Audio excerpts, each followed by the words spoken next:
Career negative career की तरफ divert हो जाती है। अगर स्टूडेंट में गुण हो, स्टूडेंट एकाग्रचित हो, उनमें खुद पढ़ने की ललक हो और वो अपने प्रति पढ़ाई में अपने प्रति ईमानदार हो, तो फिर उनकी ना ऑफलाइन कोचिंग की ज़रूरत है ना ऑनलाइन की ज़रूरत है। वो घर बैठे सिर्फ बुक पढ़ के भी यूपीएससी कम से कम लाइन में आंसर देना होता है, वहाँ आप 2 पेज में आंसर लिख दिए। अब यहाँ आपको एक पैराग्राफ में आंसर लिखना है। एक पैराग्राफ में 2 पेज की तमाम बातों को आप लिखेंगे तो सारे तथ्य स्पष्ट तो नहीं कर सकते हैं। ऐसा 99% स्टूडेंट होता है जो उनको आंसर का साइज घटाते जाइए तो तथ्य को उससे छोड़ते चले जाते हैं।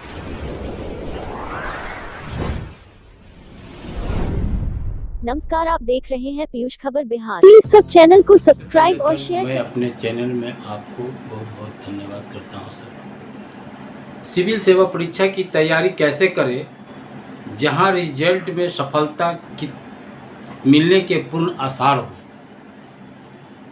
नमस्कार, मैं सभी पाठकों को आपके माध्यम से ये बताना चाहूँगा कि सिविल सेवा परीक्षा में निश्चित सफलता के कुछ निश्चित गुण जरूर हैं, और अगर उस गुण को छात्र प्रतियोगी परीक्षा में तैयारी करने वाले छात्र अपनाते हैं तो सफलता जरूर मिलेगी। सबसे महत्वपूर्ण कारण क्या है, सिविल सेवा परीक्षा की जो सिलेबस, वो सिलेबस को पढ़ना समझना बिल्कुल आसान है। ये मेडिकल इंजीनियरिंग या अन्य साइंस से जुड़े हुए कई और प्रतियोगिता परीक्षा होते हैं, उस तरह से ये समझने बुझने में हार्ड नहीं है, और ये बिल्कुल आसानी से हम समझ जाते हैं।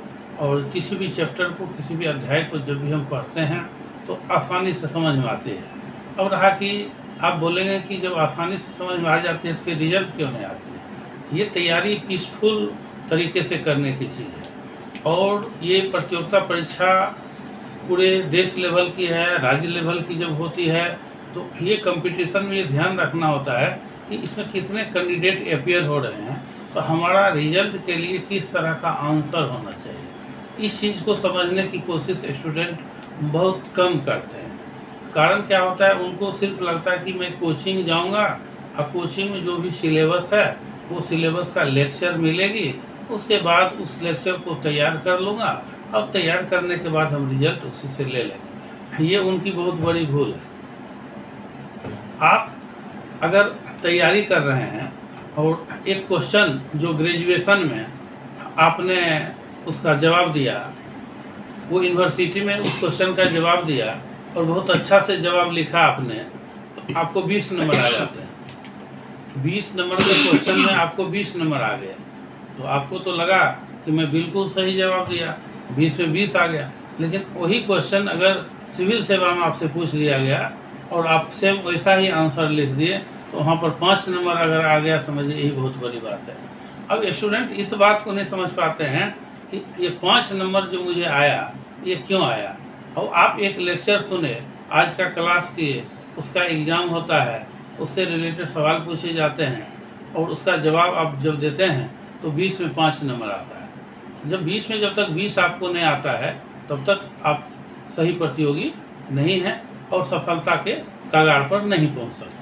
इसका मूल कारण क्या होता है कि जब हम अध्ययन किया, एक बार उस चैप्टर को पढ़ा, टीचर के माध्यम से पढ़ा, कोचिंग के माध्यम से पढ़ा और फिर अपने रिवीजन भी किया, लेकिन अगर 5 नंबर आता है तो 10 नंबर कैसे आएगा, 20 कैसे आएगा, 20 में 20 कैसे आएगा, उसके लिए उसको कई बार रिवीजन करने होंगे। हो सकता है फिर से उस टीचर से उस लेक्चर को रिवाइज लेक्चर के रूप में आपको मिलेगा, तब जाकर के उसमें आपको सफलता मिलेगी। इस कदर पढ़ने से मिलती है कि सिलेबस की तैयारी हो गई तो तैयारी का लेवल होता है। इसमें तैयारी में क्वालिटी होनी चाहिए। क्वालिटी को आप दरकिनार कर देंगे तो उस तैयारी का कोई औचित्य नहीं है। आपने सिलेबस पढ़ लिया, सिलेबस पढ़कर यूनिवर्सिटी एग्जाम में सफलता मिलती है, सिलेबस को पढ़ने से सिविल सेवा परीक्षा में सफलता नहीं मिलती है। इसके लिए आपके आंसर जो होते हैं उसमें तथ्य बहुत स्पष्ट होते हैं। कम से कम लाइन में आंसर देना होता है, वहाँ आप 2 पेज में आंसर लिख दिए।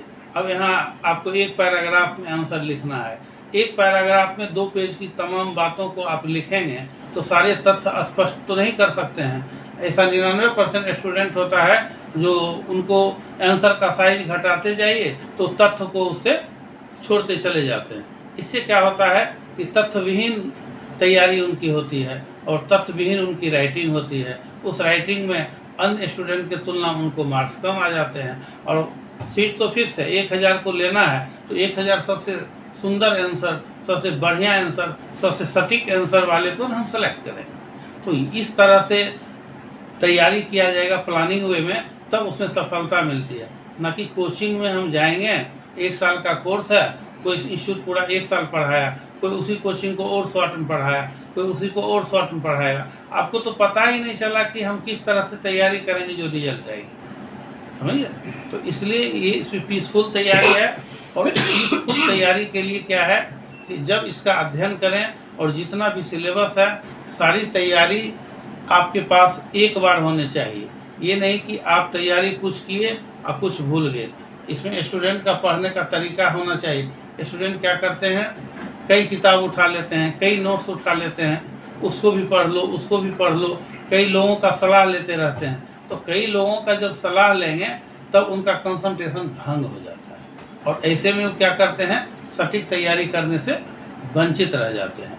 और कई लोगों का जब सलाह लेंगे, कई मेंटर्स का सलाह ले लेंगे, कई टीचर का सलाह ले लेंगे, उनका प्रॉब्लम बढ़ता चला जाता है और सटीक आंसर देने में वो असफल हो जाते हैं। ये भी इसका सबसे बड़ा मूल कारण है। और ये जानकारी, चूँकि प्रतिस्पर्धा का मार्केट है, कोचिंग वाले को पैसा चाहिए, कोचिंग फीडिंग लगाने से कोचिंग सही का पता नहीं चलता है। पटना में हो या कहीं भी इन्वेस्टर के द्वारा जो कोचिंग का संचालन होता है वो बाजारवाद की बात है। इन्वेस्टर जब भी कोचिंग का संचालन करेंगे वहाँ क्वालिटी की बात नहीं आएगी। जहाँ एजुकेशनिस्ट के द्वारा कोचिंग का संचालन होगा वहाँ क्वालिटी की बात आती है। और एजुकेशनिस्ट के द्वारा कोचिंग का संचालन जो होता है उसमें स्टूडेंट को ध्यान देना चाहिए कि पुरानी कोचिंग कौन सी है। कि कोई भी फर्जी कोचिंग होती है जो गलत तरीके से पढ़ाती है, वो कोचिंग का लाइफ 3 साल 4 साल बहुत हुआ पटना में, उसके बाद वो कोचिंग फिर बंद हो जाती है। इस चीज़ को लोग नहीं देखते हैं।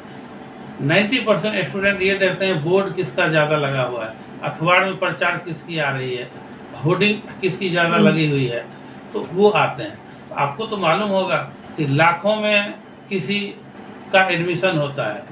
जो लाखों में एडमिशन होता है, नहीं पढ़ने वालों की संख्या ज़्यादा है, रिजल्ट ना लेने वालों की संख्या ज़्यादा है, वो और जिनका रिजल्ट होता है वो अल्पमत में। तो अल्पमत में है तो रिजल्ट लेने के 2-3 ही रास्ते हैं और रिजल्ट ना होने के हज़ारों रास्ते हैं। लड़के को ये पता नहीं चल पाता है कि हम किस में जाएँ किस में ना जाएँ। इसके लिए लड़के में अनुभव होना चाहिए या कोई सही मेंटर्स उनके पास हो जो उनको बताए कि इस तरह की कोचिंग में जाने से तुमको फ़ायदा मिलता है और इस तरह के कोचिंग में जाने से तुमको फ़ायदा नहीं मिलेगा। ये गंभीर विषय है और इसको कोई बता नहीं सकता। यहाँ बताने वाले जो बताते हैं वो अपने हिसाब से बताते हैं।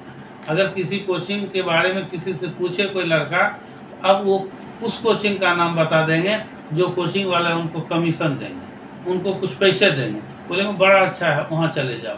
तो इस तरह का बाज़ार डेवलप कर गया है। तो ऐसे बाज़ार में एक अच्छे पढ़ने वाले स्टूडेंट अगर संजोग से उस तरह के कोचिंग चले गए, समझिए कि उनका कैरियर डाइवर्ट हो गया।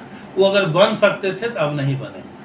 और महज संजोग है कि कोई लड़का वैसे कोचिंग में चला गया जो कोचिंग रिजल्ट पर ध्यान देती है, जो कोचिंग पैसे पर ध्यान कम देती है, तो समझिए कि उसको वहाँ फ़ायदा हुआ और वहाँ उसका भाग चमक गया। यही सबसे इम्पोर्टेंट बात है। सर, ऑफलाइन कोचिंग और ऑनलाइन कोचिंग में सफलता मिलने की पूर्ण संभावना किसमें है sir? Offline coaching online coaching में निश्चित रूप से सब लोग जानते हैं सफलता मिलने की पूर्ण संभावना सिर्फ ऑफलाइन कोचिंग होती है। आपको तो बताया, अभी चर्चा चल रही थी कि लोगों की एक मंशा हो गई है, सपना देखते हैं कि हम यूपीएससी बीपीएससी करेंगे। उस सपने को साकार करने के लिए उनको कुछ कदम चलने होते हैं। बाहर के स्टूडेंट अपने गांव को छोड़ के, अपने ज़िला को छोड़ के उनको पटना दिल्ली आना पड़ेगा, तो ऑनलाइन में उनको बिना पटना दिल्ली आए ये काम चल जाता है। तो गंभीरता से इस विषय पर सोचते हैं नहीं। जब गंभीरता से नहीं सोचेंगे तो वो जब गलत कोचिंग का चयन ऑफलाइन में कर सकते हैं तो ऑनलाइन का चयन क्यों नहीं करेंगे।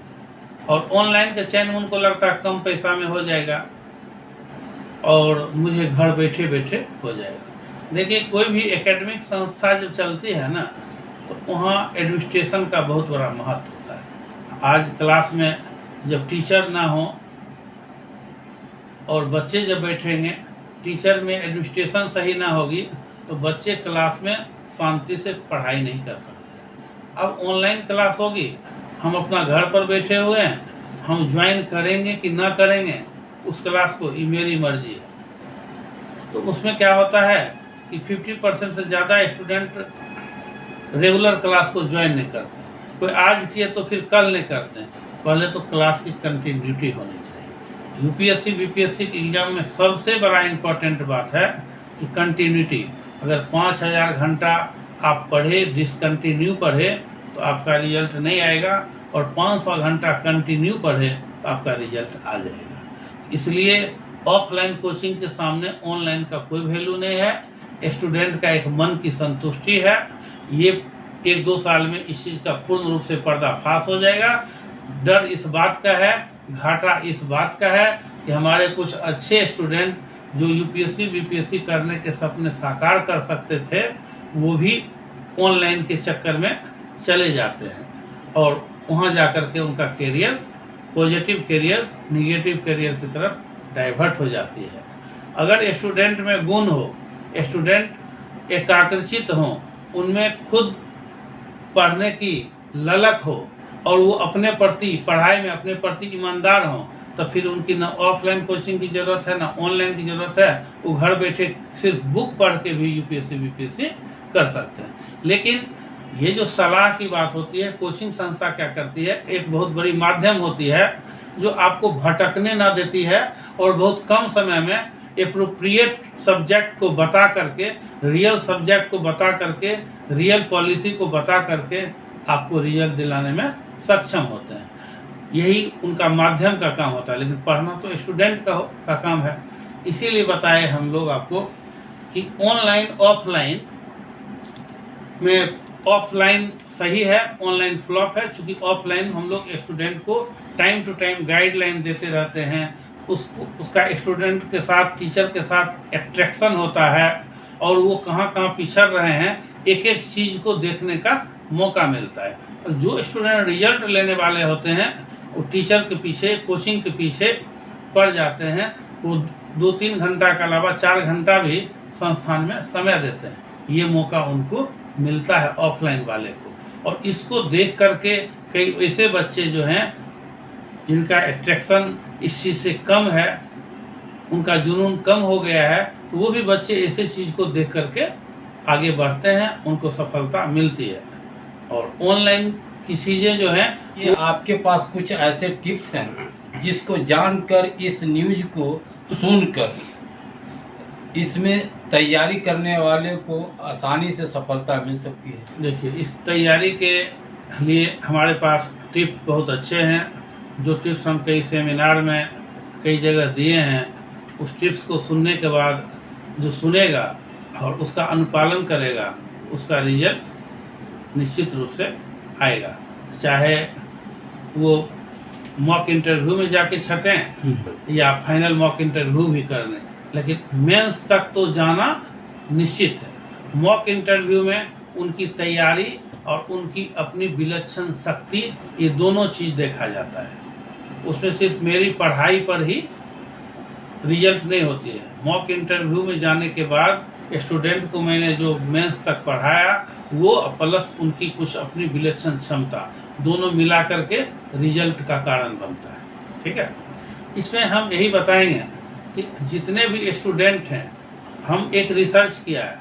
रिसर्च में मैंने ये देखा कि जॉब वाले जो स्टूडेंट हैं, जो जॉब करते हैं और वो फिर से यूपीएससी बीपीएससी की तैयारी में आ गए हैं, वैसे स्टूडेंट जब एफियर होते हैं तो देखा जाता है कि रिजल्ट में 80% भागीदारी उन्हीं की। और 20% ही भागीदारी उनकी है जो स्टूडेंट अनएम्प्लॉयड। तो अनएम्प्लॉयड स्टूडेंट जो होते हैं उनके लिए ये तैयारी नीड्स और ड्रीम दोनों होता है। मतलब नीड्स मतलब ये हो गया कि जब तक उन्हें कोई नौकरी नहीं मिली, जब तक उन्हें कोई रोजगार नहीं मिली, तो उनको इस बात का हमेशा डर लगा रहता है कि मुझे कोई नौकरी मिलेगी कि ना मिलेगी। ये डर जो होता है मेंटल प्रेशर का। दूसरा डर होता है सोशल प्रेशर। स्टूडेंट आजकल क्या करते हैं, किसी चीज़ की तैयारी करने से पहले या यूपीएससी बीपीएससी में तैयारी करने से पहले सैकड़ों लोगों को शेयर करते हैं कि हम इसकी तैयारी करें। और जब भी आप इसके बारे में किसी को बताते हैं तो हमारे समाज में, हमारे इर्द गिर्द कई तरह के लोग हैं जो इसके बारे में